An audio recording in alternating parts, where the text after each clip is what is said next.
Hello everybody, आप लोग कैसे हैं? मेरे ख्याल से ठीक ही होंगे। आइए कहानी को देर न करते हुए स्टार्ट करते हैं। तुम मिले तो जिंदगी मिल गई भाग एक। विस्तृत शहर हमेशा से शोर से भरा था। हॉर्न की आवाजें, भागती गाड़ियां, जल्दी में चलते लोग, हर कोई कहीं पहुंचने की जल्दी में था। पर किसी को ये नहीं पता था कि वो आखिर पहुंचना कहाँ चाहता है। उसी शहर के एक शांत कोने में रहती थी आर्या। उसका घर बड़ा नहीं था। 2 कमरे, एक छोटी सी रसोई और बालकनी जिसमें 2 गमले थे, एक तुलसी का और एक मोगरे का। आर्या को मोगरे की खुशबू बहुत पसंद थी। वो कहती थी, कुछ खुशबुएं शोर नहीं करती, बस चुपचाप दिल में उतर जाती हैं। शायद वो खुद भी वैसी ही थी। आर्या की दुनिया। आर्या बहुत कम लोगों से घुलती मिलती थी। ऑफिस जाती, काम करती, घर लौटती, रास्ते में वही चाय वाला, वही बस स्टॉप, वही दुकानें। उसकी जिंदगी में सब कुछ व्यवस्थित था, पर कुछ खाली भी था। रात को वो अक्सर छत पर चली जाती, आसमान को देखती, तारों को गिनती नहीं थी, बस सोचती थी, क्या सच में किसी के लिए कोई बना होता है क्या? उसने अपने माता पिता के रिश्ते में भी उतार चढ़ाव देखे थे।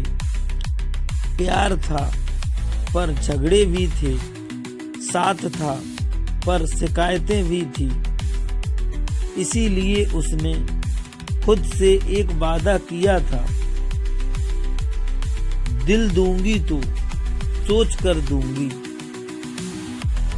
वो बारिश वाला दिन, उस दिन सुबह से ही बादल छाए हुए थे, हवा में नमी थी और आर्या के दिल में अजीब सी बेचैनी।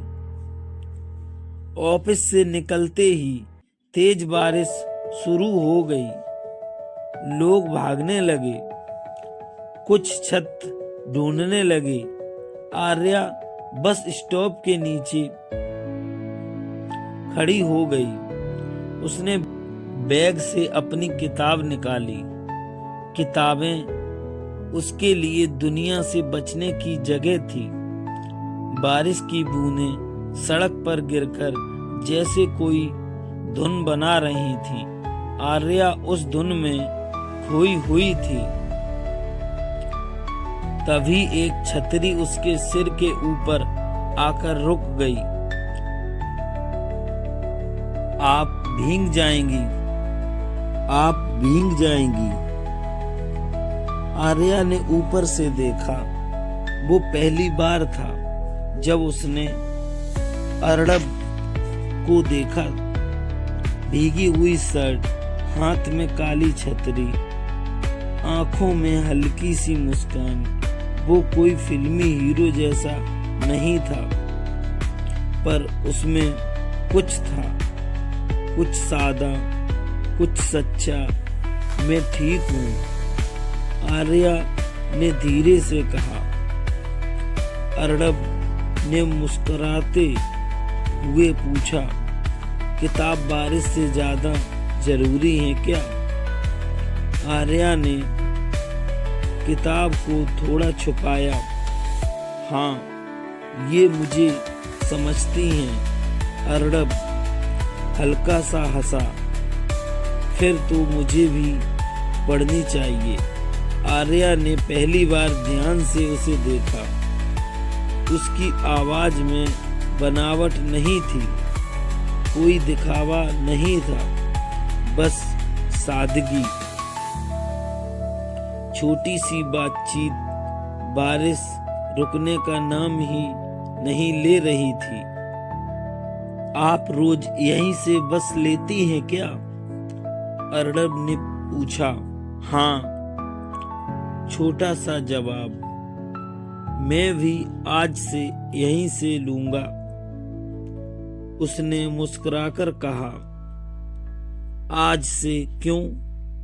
आर्या ने भौएं चढ़ाई।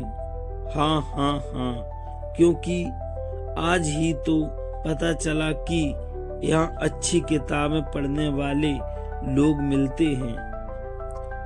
आर्या चाहकर भी मुस्कुराने से खुद को रोक नहीं पाई और शायद वहीं से कुछ बदल गया। उस रात घर लौटकर आर्या अजीब सी उलझन में थी। वो कोई खास मुलाकात नहीं थी, ना कोई वादा, ना कोई फिल्मी सीन। फिर भी जब वो रात को छत पर गई, उसे लगा जैसे आसमान थोड़ा अलग है। उसने खुद से पूछा, क्यों सोच रही हो उसके बारे में? और तुरंत जवाब दिया, बस यूं ही, बस यूं ही, बस यूं ही।